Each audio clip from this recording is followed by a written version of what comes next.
একটা ছোট্ট গ্রামে থাকত জয়নাব নামে এক গরিব মহিলা। গ্রামের সবাই তাকে অভাগী বলে ডাকত, কারণ তার জীবনটা ছিল কষ্টে ভরা। স্বামী অনেক আগেই মারা গেছেন। একটা ছোট ছেলে নিয়ে সে একাই সংসার চালাত। জয়নাব মানুষের বাড়িতে কাজ করত, কখনো ঝাড়ু দিত, কখনো বাসন মাজত। এইভাবে সে তার ছেলেকে নিয়ে কোনোভাবে দিন কাটাত। অনেক সময় ঘরে ঠিকমতো খাবারও থাকত না। একদিন সন্ধ্যায় জয়নাব খুব ক্লান্ত হয়ে বাড়ি ফিরল। তার ছেলে বলল, মা, আজ কি আমরা ভাত খাব? জয়নব কিছু বলতে পারল না।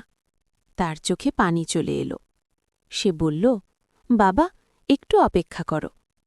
সে ঘরের এক কোণে বসে চুপচাপ ভাবছিল, আমি কি এতই অভাগী?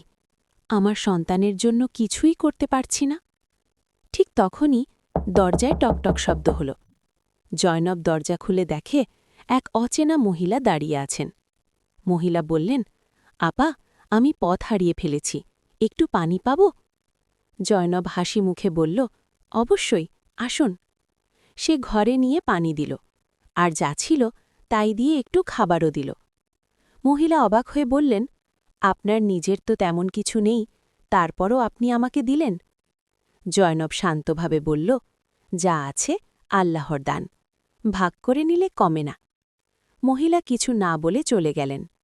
পরের দিন সকালে হঠাৎ গ্রামের এক লোক এসে বলল, জয়নব বাবা, আপনাকে কেউ খুঁজছে। জয়নব বাইরে গিয়ে দেখল সেই মহিলা। তিনি হাসি মুখে বললেন, আপা, আমি আসলে পাশের গ্রামের একজন ধনী মানুষ। গতকাল আমি আপনাকে পরীক্ষা করতে এসেছিলাম। জয়নব অবাক হয়ে গেল। মহিলা বললেন, আপনার দয়া দেখে আমি মুগ্ধ হয়েছি। এই টাকা আর খাবার আপনি রাখুন। জয়নবের চোখে পানি চলে এলো। সে বলল, আলহামদুলিল্লাহ। সেই দিন থেকে জয়নবের জীবন বদলে গেল।